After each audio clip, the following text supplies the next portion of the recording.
Καλησπέρα παιδιά, Hydro YouTube εδώ και σήμερα είναι ένα channel update στην ουσία, επειδή δεν κάνω βίντεο και δεν κάνω λόγο, δεν έχω intro αυτή τη στιγμή και θα ανεβάσω μόνο ένα SG σήμερα, αύριο, δεν ξέρω πότε. Το έχω κάνει edit, είναι έτοιμο, απλώς δεν θα έχω intro. Αυτό το intro που ανέβασα ήταν τώρα σαν welcome και καλά, και όταν έχω intro θα κάνω βίντεο. Αλλά ο Little Villa που είναι να μου κάνει intro, Φάρτζαρ όπως τον λένε τέλος πάντων, Φάρτζαρ όχι, το άλλαξε, ναι, έχει φύγει για διακοπές και μου είπε ότι θα μου κάνει, του είπα ότι θα τον επληρώσω, αλλά το παιδί μου είπε, το παιδί, ότι θα μου κάνει free.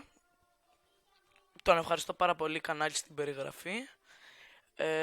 Ναι, αυτά. Λογικά θα ανέβει σήμερα ή αύριο ένα SG, χωρίς κομμεντάρι, γιατί στην αρχή το έκανα για δοκιμή, αλλά τελικά έφτασα μέχρι deathmatch, οπότε λέω να το ανεβάσω, γιατί όχι. Κάντε subscribe και like για να είστε ενημερωμένοι για τα υπόλοιπα βίντεο και ναι, γεια σας.